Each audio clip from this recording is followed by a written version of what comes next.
Mi novia me llamó su perro fiel para lucirse con sus amigas, así que la puse en su lugar. El problema empezó cuando comencé a notar un patrón que al inicio quise minimizar. Cada vez que estábamos con sus amigas, Yesenia cambiaba. No era un cambio sutil, era casi automático. Pasaba de ser amable a convertirse en la persona que hacía bromas constantes, comentarios sarcásticos y actitudes que, vistas en frío, rozaban el desprecio. Y lo peor es que ese trato no era para todos, era solo hacia mí. Al principio pensé que era su forma de encajar con su grupo. Ella siempre ha tenido amigas muy dominantes, muy seguras de sí mismas, con un humor bastante ácido. Me dije que tal vez Yesenia exageraba un poco para no quedarse atrás, para no parecer aburrida. Decidí no tomarlo personal. Grave error. La primera situación que recuerdo claramente ocurrió en una reunión en casa de una de sus amigas. Era una fiesta con piscina, algo informal. Antes de salir, Yesenia insistió en ayudarme a escoger qué ponerme. No me pareció extraño, muchas parejas opinan sobre la ropa del otro. Me sugirió una camisa rosa y un short verde. No era nada extravagante, colores claros, ropa cómoda. Pensé que estaba bien para el ambiente. Cuando llegamos, apenas crucé la puerta, noté las miradas. Primero fueron sonrisas contenidas, luego risas abiertas. Sus amigas empezaron a señalar mi ropa, a cuchichear entre ellas. Yo no entendía qué estaba pasando. Entonces Yesenia, riéndose también, dijo en voz alta: ¿Lo ven? Les dije que me haría caso en todo. Lo convertí en Patricio Estrella. Todas se rieron más fuerte. Yo me quedé quieto, sin saber qué decir. En ese momento lo tomé como una broma tonta. Sonreí, fingí que no me afectaba. Pensé, no es para tanto, no vale la pena arruinar la noche. Hoy sé que ahí debí haber puesto un límite. Después de eso, los comentarios se volvieron más frecuentes. Ya no eran solo sobre mi ropa o cosas superficiales. Empezaron a tocar la dinámica de nuestra relación. En otra reunión, mientras todos estaban bailando y tomando, Yesenia se sentó y suspiró exageradamente. Dijo en voz alta: Estoy cansada de tanto bailar. Lo bueno es que siempre tengo a mi mayordomo personal en casa. Franco hace siempre lo que yo le pido. Algunas amigas rieron, otras asintieron como si fuera una verdad admirable. Yo sentí una incomodidad distinta esta vez. No era solo una broma, era una forma de presentarme como alguien sin criterio propio, como si yo existiera solo para servirle. Aún así, no dije nada. Me repetí que exageraba, que ella no lo decía en serio. El comentario que más me empezó a pesar ocurrió semanas después. Estábamos reunidos de nuevo, esta vez con algunas parejas. Yesenia, ya con varias copas encima, dijo: Chicas, deberían entrenar a sus novios como yo lo hago con el mío. Los hombres necesitan a una mujer que los guíe. Si nosotras están perdidos, son como pequeños cachorros. Esta vez no me reí. Nadie me miró directamente, pero sentí como varios se quedaron incómodos. Algunos novios bajaron la mirada. Yo sentí vergüenza, pero también enojo. No por una frase aislada, sino porque empezaba a entender que, para Yesenia, humillarme frente a los demás era una forma de ganar estatus dentro de su grupo. La situación llegó a un punto crítico en una de las últimas reuniones. Uno de los novios de sus amigas comentó que estaba planeando una despedida de soltero. Explicó que no sería nada descontrolado, quería pasar un fin de semana tranquilo en su pueblo natal. Dijo que su padre podía prestarles el rancho familiar, que habría cabalgatas, carne asada, y que algunos pensaban cazar venados, algo muy tradicional para ellos. A mí me llamó la atención la idea de la cabalgata. Siempre he querido montar a caballo, pero nunca he tenido la oportunidad. Cuando me preguntaron si me animaba, dije que sí, que me parecía interesante. Antes de que pudiera terminar la frase, Yesenia intervino. Claro que no irás. ¿Quién sabe con qué zorra te encuentres ahí? El silencio fue inmediato. Nadie se rió. Todos se miraron entre sí. Yo sentí una mezcla de sorpresa y rabia. Intenté mantener la calma y dije: Me interesa lo de la cabalgata. Siempre he querido hacerlo. Yesenia levantó la voz, sin importarle que todos estuvieran escuchando. No vas y punto. Yo mando en la relación y te callas. Algunas de sus amigas rieron nerviosamente. Los novios se veían claramente incómodos. Yo ya no podía disimular mi molestia. Antes de que dijera algo, ella cambió el tono. Amor, es broma. Pero lo de no ir es verdad. Solo temo que te pase algo. Para mí ya no era una broma. Algo se había roto. Me sentí expuesto, infantilizado, tratado como alguien sin derecho a decidir. Más tarde, ya avanzada la noche, decidí hacer algo que, en retrospectiva, fue impulsivo, pero también revelador. Cuando terminé mi cerveza, dije en voz alta: Yesenia, tráeme otra cerveza. Ella me miró sorprendida y respondió: Claro que no, ve tú. Usé un tono exagerado, claramente irónico, y dije: Que vayas por mi cerveza, sé una verdadera mujer y atiende a tu hombre. El ambiente cambió de inmediato. Yesenia se molestó. Sus amigas también. Antes de que alguien dijera algo más, aclaré: Es solo una broma, así como ella bromea conmigo. Me levanté y fui por mi cerveza. Cuando regresé, las amigas ya estaban comentando entre ellas, sin molestarse en bajar la voz. Eso es machismo disfrazado. Cuidado, Yesenia, tal vez está empezando a salir su verdadero machito. Bromas de machismo en 2025, actualízate. Nadie mencionó las bromas previas.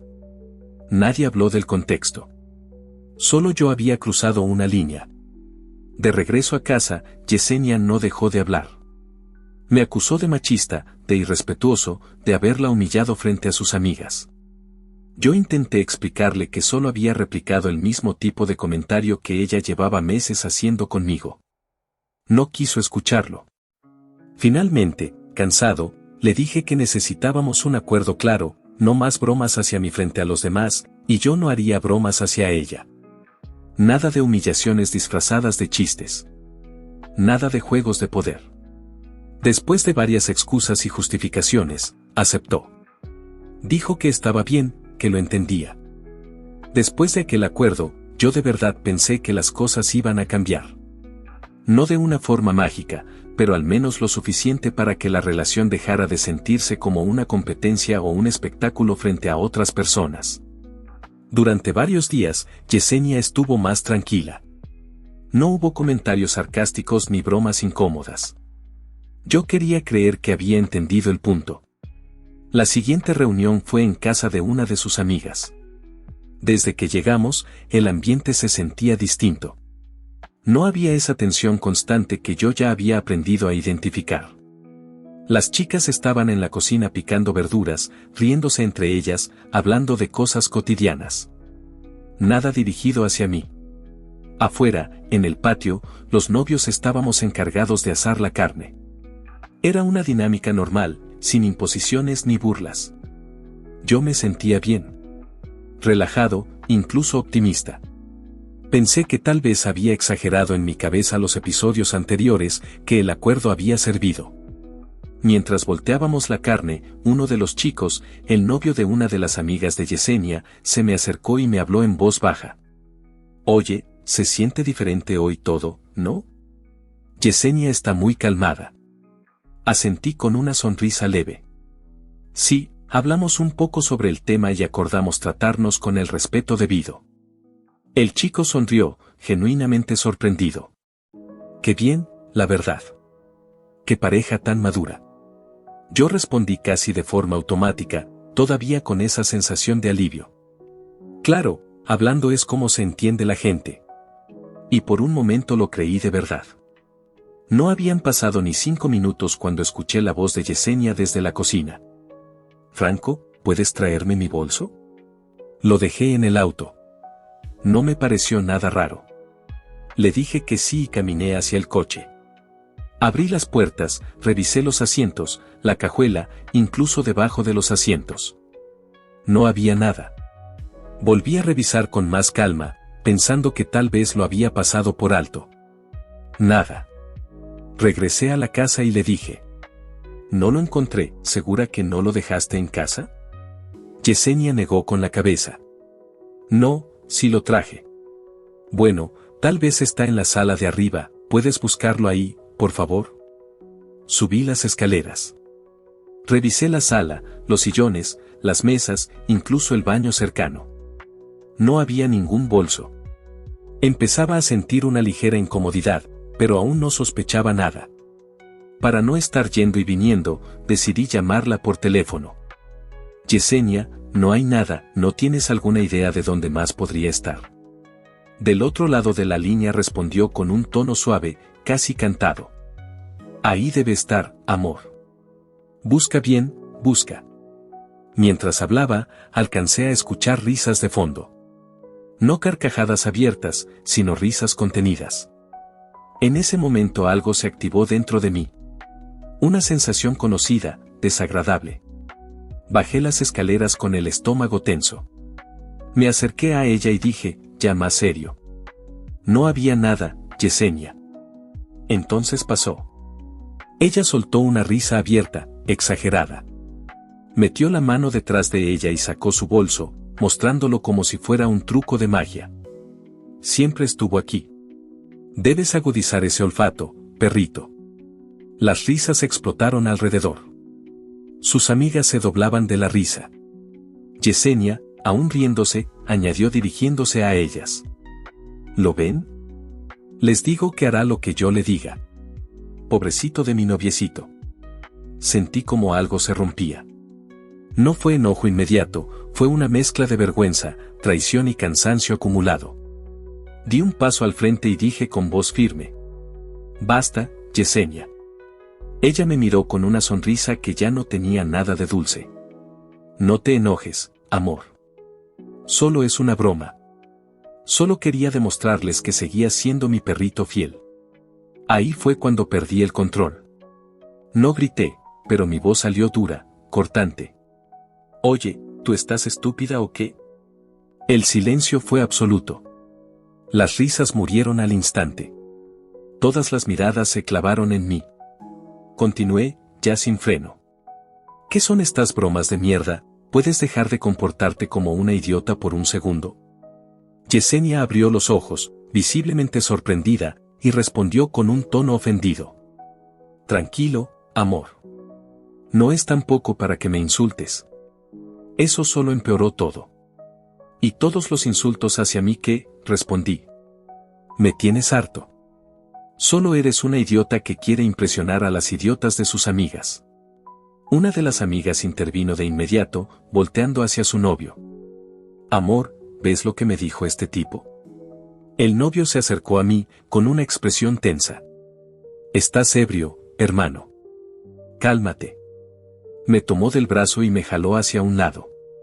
Me solté de golpe. A ti tu novia te trata igual, le dije. Solo que no es tan expresiva como la idiota de mi novia. Lo dije sin pensar, pero no sin convicción. Porque en ese momento lo vi claro. Yo había notado antes cómo la novia de ese chico también lo corregía, lo ridiculizaba en voz baja, le hablaba con condescendencia.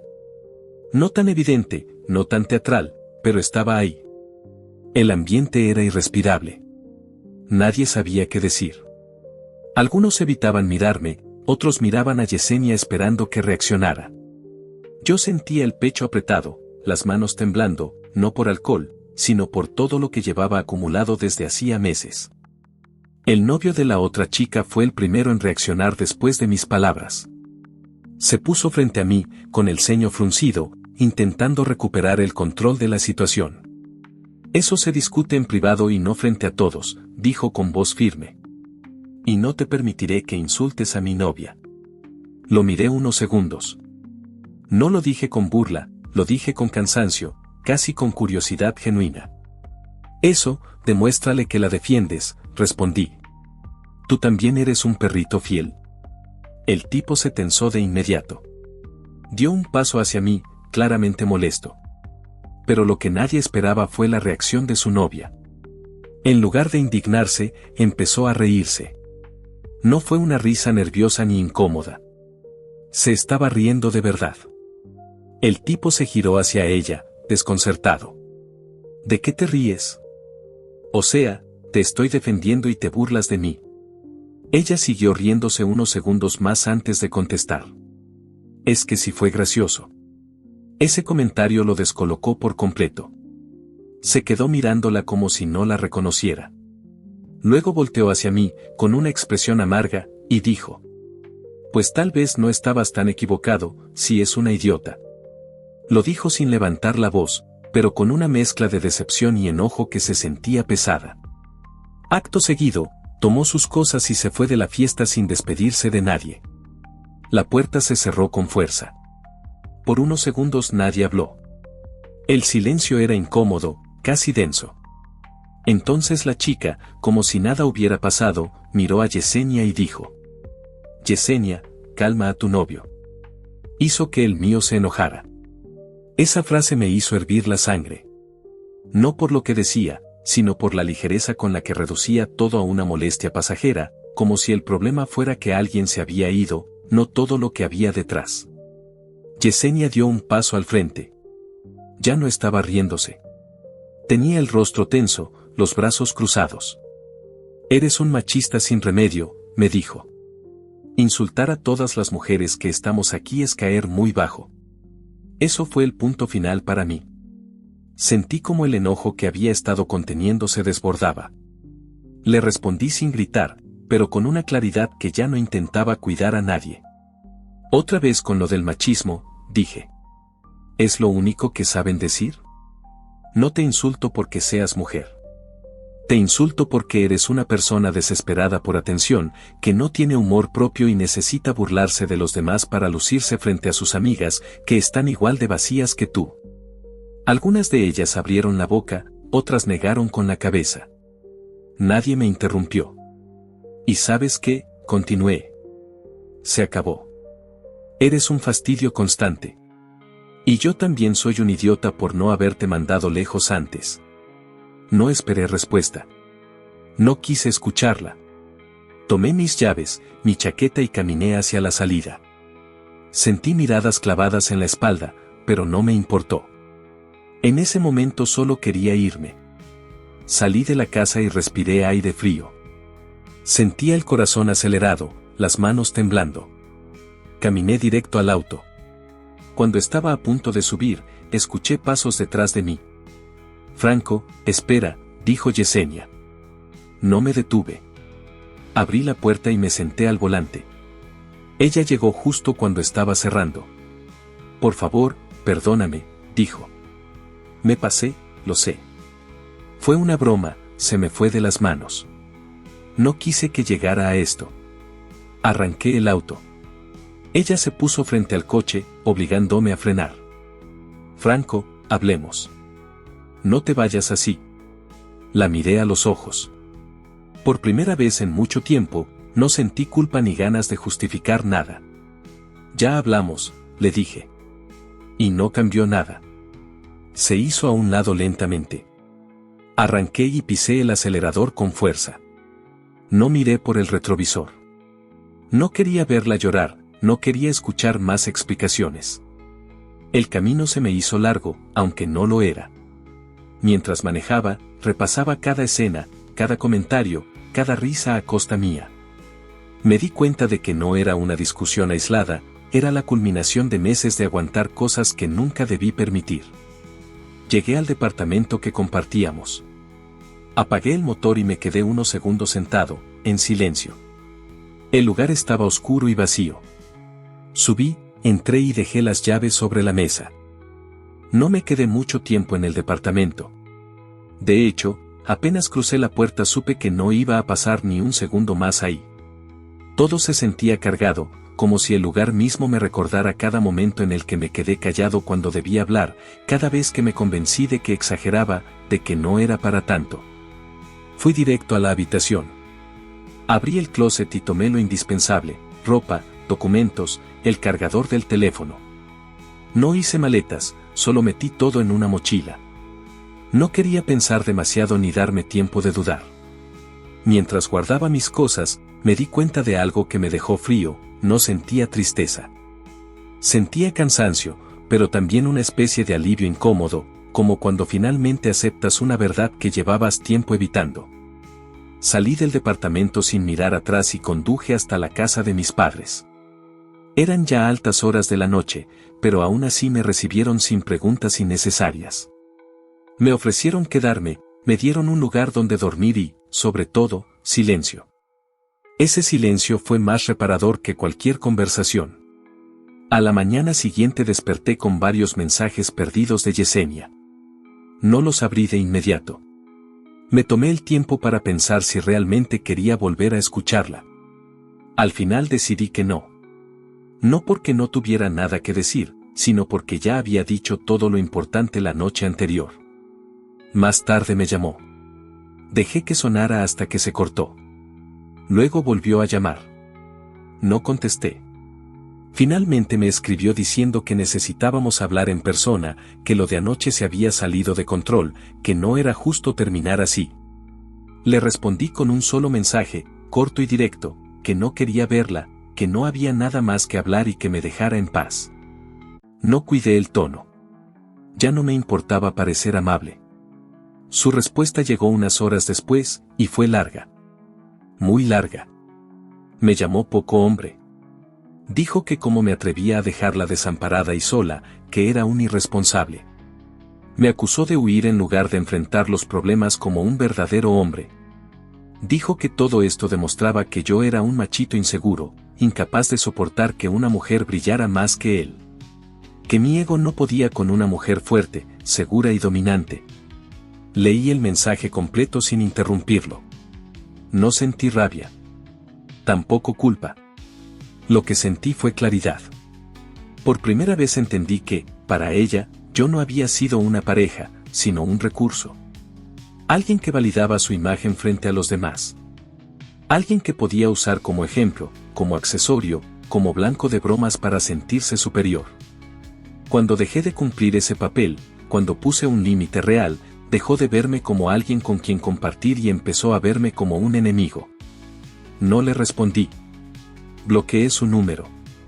Ese día me senté solo, en el patio de la casa de mis padres, y pensé en todo lo ocurrido. Me pregunté en qué momento confundí aguantar con ser comprensivo. En qué punto empecé a creer que el respeto era negociable. Me di cuenta de que había normalizado cosas que, si las hubiera visto desde fuera, jamás habría aceptado. Reflexioné también sobre algo que me costó admitir: yo permití muchas de esas situaciones. No porque me gustaran, sino porque tenía miedo de perderla. Pensé que, si hablaba, si me incomodaba, si me mostraba firme, ella se iría. Al final, cuando hablé, cuando me planté, efectivamente se rompió todo. Pero no porque yo estuviera equivocado, sino porque la relación solo funcionaba mientras yo me quedara en silencio. Entendí que el respeto no es solo no gritar o no golpear. El respeto también es no ridiculizar, no minimizar, no usar al otro como herramienta para ganar aprobación social. Y entendí algo más incómodo aún: una relación donde uno brilla a costa del otro no es una relación, es una dinámica de poder. No me considero una víctima ni un héroe. Me equivoqué muchas veces. Me quedé donde no debía. Callé cuando debía hablar. Pero también aprendí. Hoy tengo claro que no quiero volver a estar con alguien que necesita humillar para sentirse fuerte, ni con alguien que confunde control con amor. Tampoco quiero volver a ser la persona que acepta bromas que duelen solo para mantener la paz. Tal vez para algunos exageré. Tal vez para otros reaccioné tarde. Pero para mí, fue el punto final necesario. A veces poner a alguien en su lugar no significa humillarlo de vuelta, sino salir de donde nunca debiste quedarte.